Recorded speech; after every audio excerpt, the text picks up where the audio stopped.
रद्द PDS licence धारियों ने आंदोलन की चेतावनी देते हुए शनिवार को उपायुक्त के नाम एक ज्ञापन डीसी ऑफिस पहुंच कर दिया। इस दौरान भाजपा नेता चुन्नूकांत भी मौजूद थे। मालूम हो कि वर्ष 2018 में जन वितरण प्रणाली दुकान की अनुज्ञापित निर्गत करने के लिए आवेदन आमंत्रित किया गया था। प्राप्त आवेदनों की स्क्रूटनी करने के बाद 216 लोगों को पीडीएस लाइसेंस निर्गत किया गया था। इन्हीं लाइसेंसों में 208 लाइसेंस को जांच के बाद डीएसओ द्वारा रद्द किया गया है। लाइसेंस रद्द होने के बाद जहां एक और विभाग में खलबली मच गई, वहीं पीडीएस लाइसेंस धारियों ने पुनः बहाल करने की मांग को लेकर 10 अक्टूबर से अनिश्चितकालीन धरना देने का अल्टीमेटम दिया है। बताया गया कि रद्द किए गए पीडीएस लाइसेंस में पैक्स समेत कई महिला स्वयं सहायता समूह शामिल है। इस बाबत पैक्स अध्यक्ष मदन यादव ने बताया कि कोरोना काल में सभी 216 लाइसेंस धारियों ने कर्तव्य निष्ठा के साथ कार्य करते हुए लोगों के बीच अनाज बांटने का काम किया, लेकिन 8 लाइसेंस को सही मानते हुए 208 लाइसेंस को गलत तरीके से रद्द कर दिया गया है। भाजपा नेता चुन्नूकांत ने कहा कि बिना सोचे समझे समीक्षा किए लाइसेंस को रद्द करना उचित नहीं है। उन्होंने कहा कि एक स्वयं सहायता से 50 लोग प्रभावित होते हैं। इस तरह से उन परिवार वालों के पेट पर रोटी छीना गया है और वे सभी महिलाएं अब पूर्ण रूप से बेरोजगार हो गई हैं। जिन लाइसेंस धारियों का लाइसेंस रद्द किया गया, उन लोगों ने सामूहिक रूप से सोमवार से उपायुक्त कार्यालय के समक्ष अनिश्चितकालीन धरना पर बैठने की तैयारी कर ली है। इस धरना में महिलाएं भी शामिल होंगी।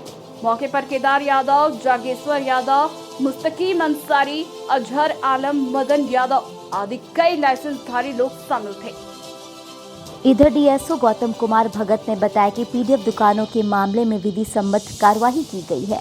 न्यायालय के आदेश से 208 दुकानों का लाइसेंस रद्द किया गया है। 208 पीडीएस का जिनको लाइसेंस मिला था, उसको बिल्कुल बिना सुने, बिना समझे, बिना उसकी समीक्षा किए और उसको जिला आपूर्ति पदाधिकारी महोदय ने रद्द कर दिया है।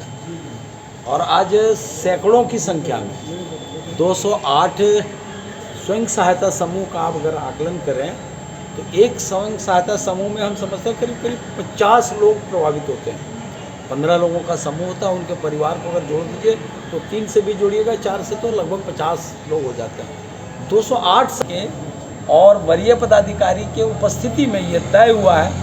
वह मरता क्या नहीं करता, जब इन लोगों के पास कोई ऑप्शन नहीं बच गया तो इन लोगों ने जनतांत्रिक तरीके से आंदोलन का रास्ता अख्तियार किया है और 10 तारीख से ये लोग हड़ताल पर जाने वाले हैं। मैं पूरी तरह से इनके आंदोलन का समर्थन करता हूं और मैं व्यक्तिगत तौर पर भी और जिस पार्टी से मैं जुड़ा हूं, पार्टी के तमाम कार्यकर्ता उसको साथ देंगे, सहयोग देंगे। और निवेदन करना चाहते हैं हम आपके चैनल के माध्यम से कि उपायुक्त महोदय इसमें स्वतः संज्ञान लें और हस्तक्षेप करके ये जो उनका आदेश है उसको खारिज करते हुए फिर से सबको बहाल किया जाए। 2020 में निवर्तमान डीएसओ साहब 216 लाइसेंस दिए थे। उस समय कोरोना का काल चल रहा था और सरकार की तरफ से ये हिदायत था कि कोई भूख ना मरे, सही समय पर अनाज आवंटित हो और भूखमरी की समस्या उत्पन्न नहीं हो, इसके लिए सरकार पूर्ण रूप से गंभीर थी।